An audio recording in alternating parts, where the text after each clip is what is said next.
Institute of engineering ठारे 63तम वार्षिक technical season एवं 20तम professor Bhubaneswar Behera memorial lecture अनुष्ठित हो जाइछि। एथिरे इंजीनियर माने निज अभिज्ञता को स्टूडेंट आगरे निजर शेयर करथिले। ओडिशार इंजीनियर माने देशर भविष्यत, सेथिपा इंजीनियर माने नुआ नुआ उद्भावन चिंतार आवश्यक अछि। आजिर कार्यक्रम रे मुख्य अतिथि रूपे जोग देथिले डॉक्टर नूतन कुमार दास, डॉक्टर त्रिनाथ साहू, प्रोफेसर सुधांशु दास, इंजीनियर धर्मानंद षडंगी, इंजीनियर संग्राम केशरी पट्टनायक प्रभृति। एक्चुअली आमर कोविड जो विगत 3 वर्ष धरी एनुअल टेक्निकल सेशन को आम कर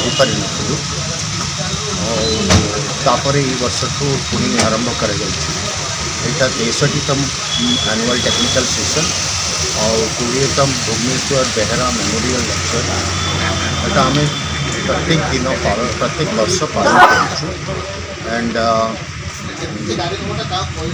आर कारण है आपण मैंने यहाँ को गोटे कहवा institution of engineers Odisha state centre गोटे वार्षिक उत्सव। यही उत्सव एनुअल टेक्निकल सेशन रे सारा भारत इंजीनियर्स माने एकाडेमिशियन माने इंडस्ट्री एक्सपर्ट्स माने गोटे जगह एकत्रित करती से माने निज निजर इनसाइट्स नॉलेज एंड एक्सपर्टीज को शेयर करेंगे सो दैट